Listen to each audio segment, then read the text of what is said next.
डेरोलाल मां खे ख़बर ॾींदा हलूं त मटियारी ज़िले जे हेडक्वार्टर वारे शहर रमज़ान बचत बाज़ार लॻाई वई आहे। वॾे वज़ीर जे ख़ासि मामन रियाज़ शाह पारां बाज़ार जो दौरो कयो वियो। इन मौक़े ते रियाज़ शाह चयो आहे त पीपल्स पार्टी चेयरमैन ऐं वॾे वज़ीर जे हिदायत ते अवाम खे रिलीफ ॾियण लाइ उपाउ वठी रहिया आहियूं। रमज़ान बचत बाज़ार में हर रोज़मर्रा जूं शयूं सस्ते अघ में फ़राहम कयूं वेंदियूं। रमज़ान दौरान अघनि ते ज़ाब्ते लाइ इंतज़ामिया अमल दरामद शहर में छापा हणी रही है। वॾे वज़ीर जे ख़ासि मामन रियाज़ शाह जी बचत बाज़ार जे दौरे दौरान एसी मटियारी अदील अहमद सहो मुख्तियारकार मटियारी समेत ॿिया अमलदार मौजूद हुआ।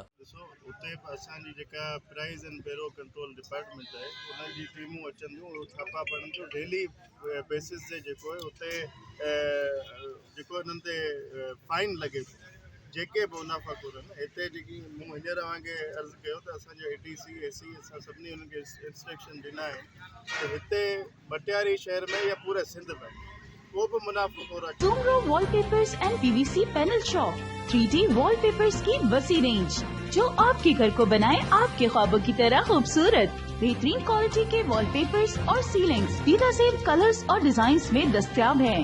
हैदराबाद, लतीफाबाद, कासमाबाद, जामशोरो, मीरपुर खास के साथ सिंध के मुख्तलिफ शहरों में सर्विस मौजूद है। हर किस्म के 3D वॉलपेपर्स और सीलिंग्स लगवाने के लिए अभी राब्ता करें। कॉन्टैक्ट रांजन अली सोमरो। व्हाट्सएप 0333370786 03333702 तालिब हुसैन 0317131090।